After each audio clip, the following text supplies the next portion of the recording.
Fala, meus amigos, estamos começando aqui mais um vídeo do canal. Enquanto eu sigo aturando os crimes dessa gentinha medíocre, é um negócio assim inacreditável, inacreditável. Se vocês tivessem acesso ao lixo que essa gentinha fedorenta, infantil, patética e baixo nível faz aqui via hackeamento, assim, é de vomitar, um negócio assim de vomitar.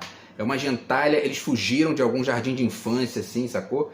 E aí ganharam muito dinheiro, aí decidiram encher o saco de alguém com lixo, assim, de maneira sistemática, e continuam fazendo isso comigo aqui todo dia, porque são, a bosta que são, é uma gente fedorentamente patética, e eu tô tendo que aturar esse lixo aqui, não consigo me livrar desses animais. Então, enfim, vou fazendo aquilo que eles não podem destruir de maneira direta, né? Não podem poluir e sujar com o lixo que eles são, assim, de forma direta, que são os vídeos aqui do YouTube.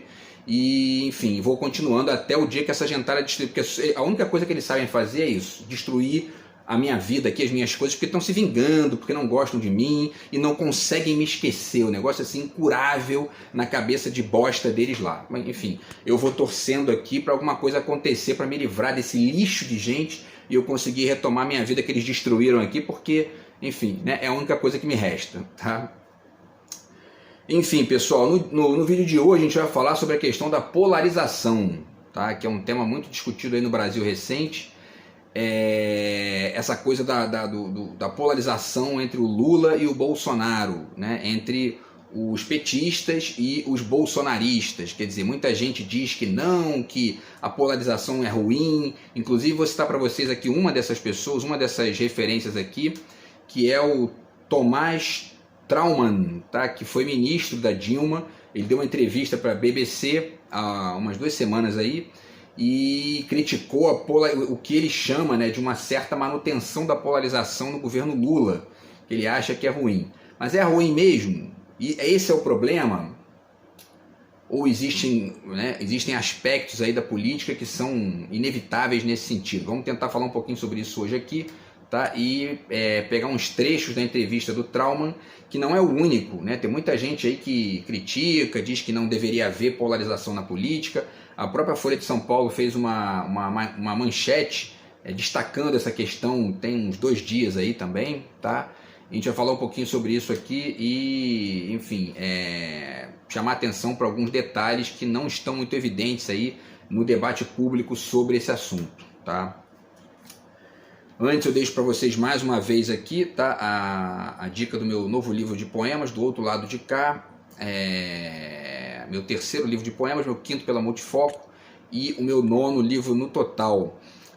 Como eu já falei para vocês várias vezes aqui, eu não consigo vender os livros porque esses animais retardados estão aqui com o sistema hackeado e vomitando lixo na minha vida todo dia para pagar os crimes que eles já cometeram antes, né? A única saída para eles é essa. E aí, as 2 pessoas que me procuraram aqui pelo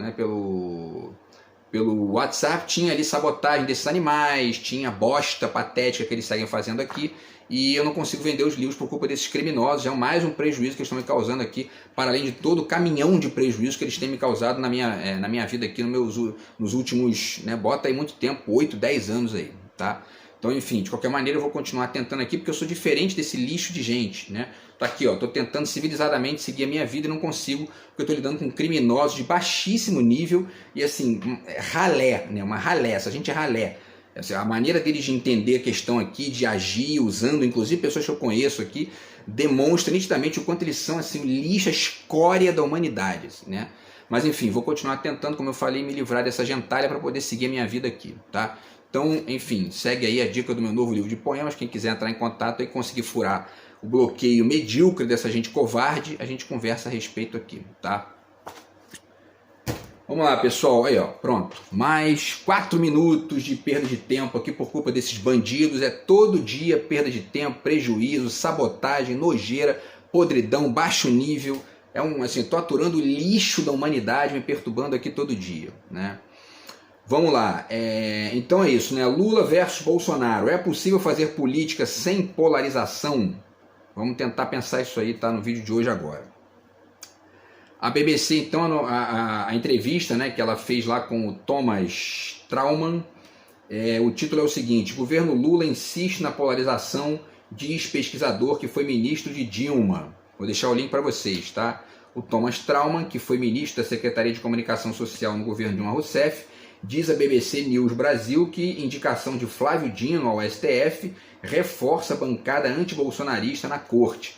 Então, um dos argumentos do Thomas Trauman é o de que a entrada do Flávio Dino e também do ex-advogado, né, do Lula, eu esqueci o nome dele agora, mas enfim, são uma movimentação que não é tão produtiva, porque acaba gerando ali um certo exagero de antibolsonarismo, que seria uma característica dessa polarização excessiva na visão dele, né?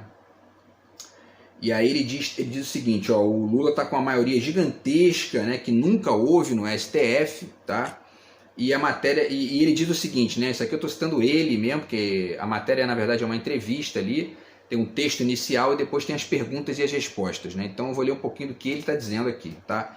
Ele diz o seguinte: embora ressalte a responsabilidade de Bolsonaro nesse processo, Trauman considera, aqui ainda é a reportagem, né? Trauman considera que a atuação do STF acaba contribuindo para a polarização da sociedade, né? Algo que a nomeação de Dino pode reforçar. Quer dizer, o STF seria também um dos responsáveis por essa polarização, né? E ele ressalta as escolhas do Lula, né, diante da Lava Jato, como algo próximo da, aspas, isenção. E depois ele afirma o seguinte: depois da Lava Jato isso mudou, né? Essa atitude em busca de uma isenção razoável ali, né, acabou.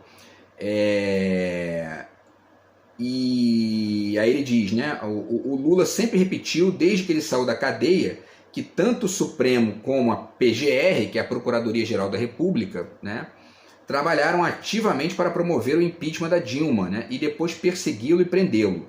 Então era muito evidente que o Lula faria indicações muito pessoais para o STF e a PGR, né, de pessoas com as quais ele tinha uma relação pessoal, não apenas política, mas de confiança, tá?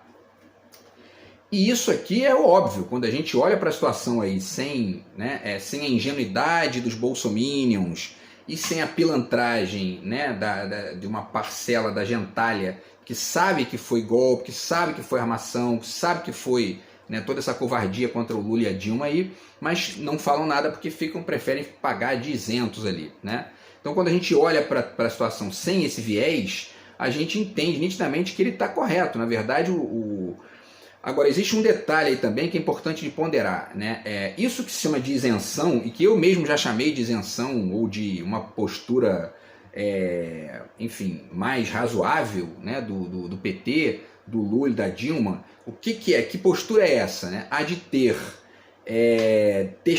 permitido ali no processo, a escolha do PGR, por exemplo, sem interferir, ou seja, permitindo que o Ministério Público escolhesse por aquilo que se chama de lista tríplice, né? Então existe uma lista tríplice do Ministério Público para o cargo de procurador-geral, mas o presidente pode escolher a despeito da lista, né? Mas ele também pode permitir a lista. E os únicos presidentes que a gente teve no Brasil que permitiram a lista tríplice, a escolha através do Ministério Público, foram justamente o Lula e a Dilma. Só que isso acabou gerando pessoas ali que não tinham nenhum compromisso ético, com qualquer razoabilidade de processo. E aí as movimentações golpistas da direita que foram se acavalando ali, né, depois do mensalão, né, especialmente com a Lava Jato, e com as movimentações de apropriação ideológica das manifestações e tudo mais, foram gerando movimentações golpistas ali dentro via judiciário. Então, o fato concreto é o seguinte: não existe isenção. Isso é balela, não existe isenção. Ainda mais em cargos que estejam conectados com a política de maneira direta, né? Por quê? Porque o PGR ele é escolhido pelo Ministério Público, ok, é o órgão de classe ali e tudo mais. Só que a pessoa que está entrando ali tem ideias, tem, né, escolhas ideológicas, tem visão de mundo, tem perspectiva ali de classe, etc e tal. Então chega lá dentro, vai fazer o quê? Vai fazer o jogo de quem ele acredita, né? E foi assim que acabou acontecendo na época do impeachment da Dilma e na prisão do Lula, né? O judiciário foi radicalmente ocupado ali naquele momento, né, e protagonizado por golpistas de direita, né? Juiz Moro é um golpista de direita, Dallagnol é um golpista de direita. Tanto é verdade que depois de que eles conseguiram o que eles queriam, que era prender o Lula e retirar a Dilma lá da presidência, eles foram para onde? Para partidos de direita e, no caso do juiz Moro, compor o governo do Bolsonaro, né? Que foi o principal beneficiado com a prisão do Lula e tudo mais. Tá? Então, quer dizer, seria muita ingenuidade do Lula ganhar agora, depois de tanta nojeira, e pagar de santinho e colocar na mão do Ministério Público a escolha do PGR. Né? Para além disso, em relação à questão do STF, existem outras questões também, tá? Ligadas a isso aí. Primeira, o Bolsonaro foi radicalmente parcial, né, ao escolher os seus 2 integrantes lá do PGR e nem escondeu isso. Não foi nem cínico, né, como muitas vezes a direita é. Ele disse, eu quero um cara lá terrivelmente evangélico e antipetista e tal, né, anti-esquerda, etc e tal. E colocou 2 caras lá terrivelmente evangélicos e anti-esquerda, que são justamente o tal do Nunes Marques e o André Mendonça. E aí há que se ponderar também que nesse particular, né, foram escolhidos evangélicos, os caras foram escolhidos, ainda que eles sejam, né, formados em direito, estejam ali na carreira, o parâmetro do cara para escolher o sujeito ali foi o parâmetro da religião, que é um negócio que, né, não tem nada a ver com o STF. Né? Então, assim, há que se ponderar isso aí. Agora, existe um outro detalhe que também está motivando, no meu ponto de vista, essa polarização do Lula e, ao mesmo tempo, a escolha que ele fez, né, do Zanin, lembrei dele agora, do Cristiano Zanin, e do Flávio Dino, que é o quê? O próprio apoio do STF. Ele confirma, né, essa visão, ele concorda com essa visão, melhor dizendo, que é o quê? Porque o STF, aos pouquinhos, foi entendendo quem é o Bolsonaro, quem é essa parcela gigantesca da direita brasileira aí, né? São golpistas, são antidemocráticos, o tal do Milei está agora lá, botando polícia na rua para impedir protesto, porque a direita da América Latina é exatamente isso, né? Ou a pessoa aprende isso, ou ela fica de ingênuo, de alienado completo, né? A direita na América Latina é isso aí, é um grupelho de gente com interesses privados se infiltrando na esfera pública para poder travar qualquer tipo de desenvolvimento maior ali do Estado, naquilo que ele tem de potencialidade de ajudar a ampliar a economia do país, e para poder defender interesse de classe, interesse de rico. Né? E eu estou chamando até de classe aqui, sabe? Não gosto nem muito dessa expressão, não. Mas é o interesse de um setor específico, né? Que é aquilo que é a grana. Né? A grana, eles querem dinheiro, querem mais dinheiro e querem impedir qualquer tipo de desenvolvimento que não tenha a ver com o dinheiro que eles ganham. Né? Essa é a direita brasileira, a direita da Argentina, a direita da América Latina inteira. A direita da Venezuela é assim. A direita desses países todos aqui é assim. Não tem diferença, tá? E aí, enfim, existe esse... no caso do Bolsonaro, né, e no caso brasileiro específico, eu não sei como é que é o STF na Argentina, não sei como é que é o STF, né, aqui pela América do Sul, mas o fato concreto é o seguinte, o Bolsonaro, como ele ele acabou sendo de maneira involuntária ali e meio que ao acaso, ele surgiu como alguém que incorporou de um ponto de vista unificador ali o antipetismo, né? Ele acabou sendo a bola da vez para a direita viu que tinha que investir nele, né? Então botaram o Paulo Guedes na mão dele ali, entendeu? E aí investiram na vitória dele, só que ele é o extremo do retardado, né? Ele não sabe fazer o jogo de maneira cínica e canalha como alguns direitistas, como é o caso do Fernando Henrique, e outras figuras aí semelhantes a ele que fazem as bostas que fazem, mas com sutileza, sem xingar ninguém, sem atacar ninguém. Bolsonaro não sabe fazer isso, é um retardado, é um imbecil, né, completo. Tá? E aí o que ele fez? Começou a atacar o STF, começou a atacar a grande imprensa, começou a atacar a mídia de massa, começou a atacar os ministros do STF. alguns foram ameaçados de morte por bolsominions, né?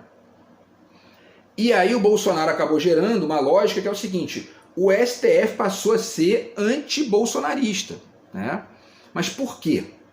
Né? A tese do Trauman é de que isso é um exagero, né? Ainda que haja ali enfim, a motivação, né, pelos excessos do Bolsonaro, mas há de fato ali algo além disso, né, que é o quê? O STF começou a olhar e ver o seguinte: ó, se a gente não tomar alguma providência, não assumir um lado aqui nessa história, essa gente dá um golpe, destitui aqui os ministros e começa a governar ditatorialmente, né? Então, na verdade, o STF, nesse particular, ele não é só antibolsonarista, ele é um dos pilares da defesa da democracia contra os excessos ditatoriais, autoritários, nojentos e medíocres da direita brasileira, né? Essa é a grande questão, tá? Então é importante ponderar esses pontos aí para poder justificar a polarização que é inevitável nesse caso. E eu diria mais, a polarização, aí já adianto aqui para vocês aqui, né, o meu ponto de vista nessa questão da polarização.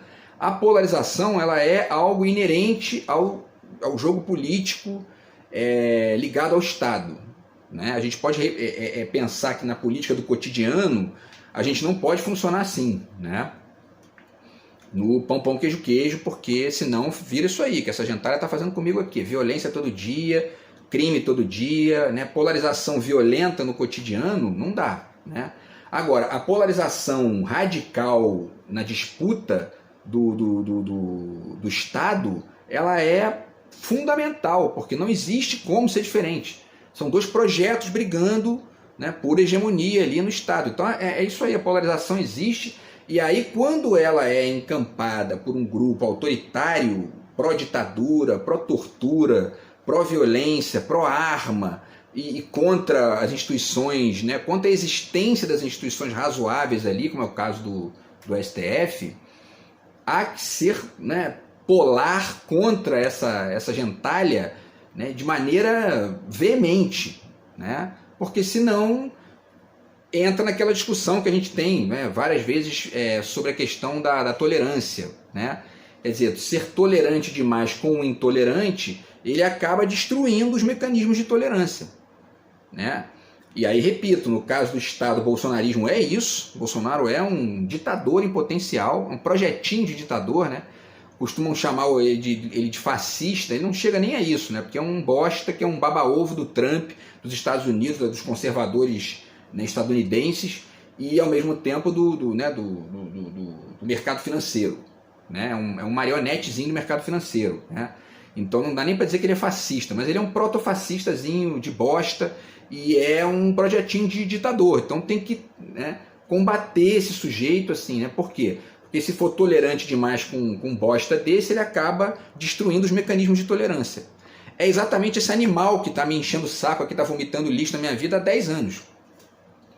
É um animal que não dá para ser tolerante com um animal desse, porque ele vai destruindo todos os mecanismos de solução razoável para as bostas que ele cria, né? E aí como é que vai lidar com um verme desse? Só com justiça, mas nem isso eu estou conseguindo. Para você ter uma ideia como essa gente né, é o limite máximo da podridão, né? Do lixo, né? Muito bem, pessoal, então continuando aqui, tá? O Supremo, agora, né, voltando à fala do Thomas, né, do Thomas Trauman, tá? O Supremo tomou uma decisão em 2018 para impedir que o Lula fosse candidato. Ele está repetindo aqui o que eu falei, citando o livro da Consuelo Diegues, aqui fiz um vídeo sobre isso, né? O então presidente do Supremo, que era o Toffoli, chamou o golpe militar de movimento militar. Quer dizer, começou com uma certa boa vontade inicial com Bolsonaro, que se destruiu durante o tempo, né? Então, para se ver, o próprio STF, o STF contribuiu com o golpe, né? Ele foi parte ali. É mais um motivo, né, para poder o Lula ser polar contra o Bolsonaro, né? E o STF acabou, de uma maneira mais branda que o Lula, que o PT e que a Dilma e tudo mais, mas ele acabou sentindo o próprio veneno, porque ele investiu no Bolsonaro a tal ponto de chamar o golpe militar, a ditadura militar, de movimento militar, né? E depois isso se voltou contra eles. O Bolsonaro começou a vomitar ódio contra eles todo dia, né, no governo.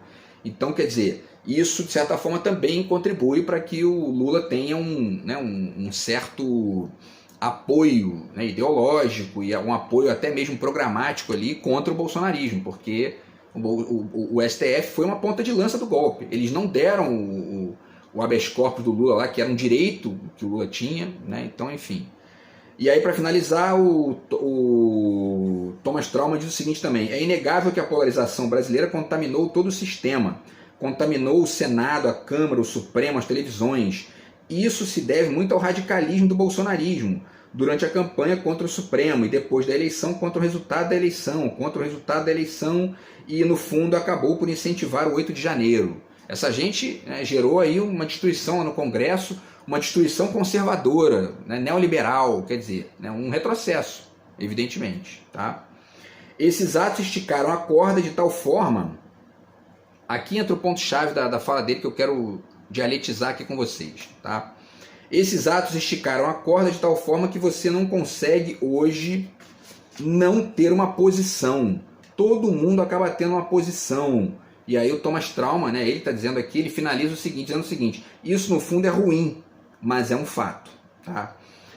Então vamos lá, eu vou discordar totalmente do que ele está falando. Tá? Isso é ruim ter uma posição a priori. A priori é ruim realmente. Quer dizer, você não estudou nada, você não entende nada, você não pesquisou direito ali o processo, não entende como é que funciona o jogo e já define uma posição de saída. Isso realmente é ruim. Né? Isso não é, inclusive não é recomendável do ponto de vista intelectual, filosófico, ou né, se o parâmetro é a profundidade. Beleza. Agora, você está participando do processo, começa a entrar em contato com as variáveis que estão em jogo ali, com os resultantes, e não toma posição, isso é ruim. Óbvio que é ruim. E para além de ser ruim, isso é impossível no nível da escolha presidencial. Por quê? Porque alguém tem que ganhar, alguém vai ganhar mais voto do que o outro, não tem jeito. Não adianta ficar brincando de neutralidade, né, nesse tipo de situação. Né? Se você votar nulo, por exemplo, você está dando voto para quem está na frente lá nas pesquisas e quem vai ganhar a eleição. Não tem jeito, certo? Então esse papo de que, né, ter uma posição é ruim, discordo totalmente. E discordo disso também por mais dois motivos. Primeiro, por tudo que eu já falei aqui no vídeo. Ou seja, né, porque a gente está lidando com golpistas, projetinhos de ditadores, gente violenta, gente autoritária, gente defensor de tortura, torturadores em potencial, né, que é essa parcela da direita brasileira aí que são esse lixo aí que a gente está aturando, né? E o segundo motivo é o fato de que a política, como eu falei também já aqui, a política de Estado ela é o local da polarização, né? Então, assim, não tem jeito, não tem como fugir disso. Né? A disputa no Brasil contemporâneo é entre dois projetos, a direita e a esquerda. A direita é neoliberal, privatista e gera perda de poder de compra das pessoas, aumento do desemprego, aumento da inflação e etc. e tal. O que a esquerda gera? Aumento do investimento público, aumento do emprego, tudo isso que o Lula está fazendo agora e que já fez antes. Né? Então, quer dizer, são diferenças fáceis de verificar. Né? E aí existem mais dois problemas. Tá? Vamos ver se vai dar tempo de falar de tudo aqui. Se não der, eu tento fazer mais um vídeo aqui, porque, como eu falei, eu perco aqui vários, né, minutos vomitando lixo de ter que aturar essa gente medíocre aqui enchendo meu saco. Né? Mas vamos lá. Duas questões importantes aqui, tá? Para ponderar nesse detalhe da polarização. Uma parcela dessa polarização, ela acaba se encaminhando para a questão dos costumes. Né? Ele fala disso também na entrevista. Ele diz, né, que os evangélicos, a questão de gênero e a questão de raça interferem, ele chama de raça, etnia, né? Interfere bastante nessa questão, né, das escolhas. E aí ele diz, por exemplo, que 60% das mulheres votaram no Lula e 40% no Bolsonaro. Agora, quando a mulher, por exemplo, ela escolhe um candidato por essa discussão de machismo, blá blá blá, feminismo, ela na verdade não entendeu o processo da mesma forma que o evangélico que escolhe o candidato por um vínculo ali de credo, né? E outros detalhes aí mais. Da mesma maneira o negro, né? Enfim.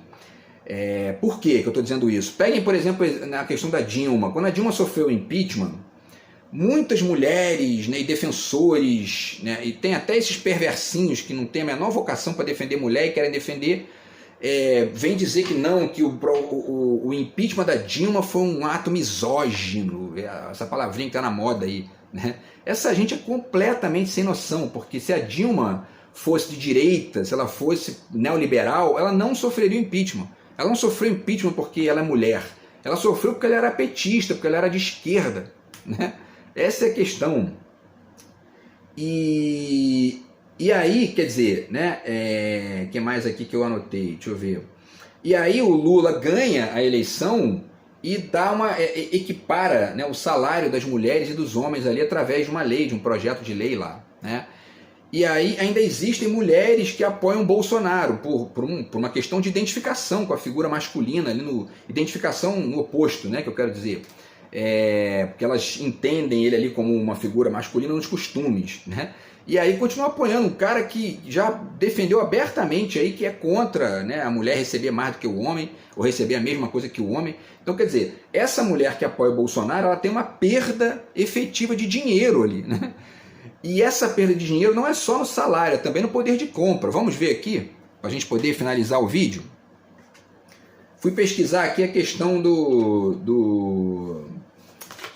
ganhos, né, das classes econômicas do Brasil. Tá? O Brasil tem 75,3% de pessoas que estão nas classes C, D e E, ou seja, ganham até R$ 3.277.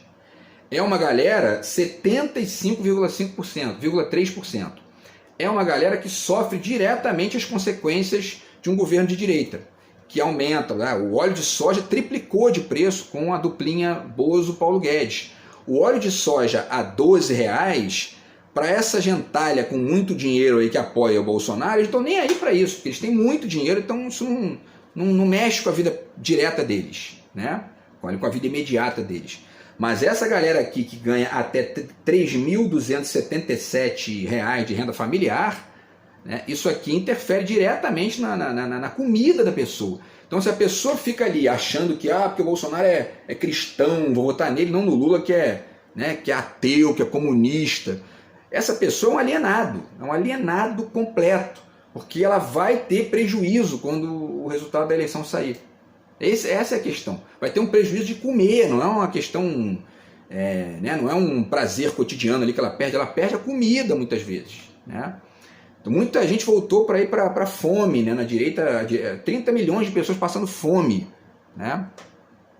Então, se existe 40, como ele diz aqui, né, 45% de apoiadores do Bolsonaro e 45% do Lula, com os 10% restantes ali sendo, né, o que essa polarização gera de briga, né, por esses votos, né? Nós temos aí que, vamos lá, se 45% apoia o Lula, tem 30% de gente, ou pelo menos 20%, né, se a gente retirar esses 10% aí que estão indecisos, tem 20% de alienados completos que moram nessa classe, que fazem parte, né, dessa classe C, D e E aqui, e estão votando no sujeito que vai gerar perda para eles, né?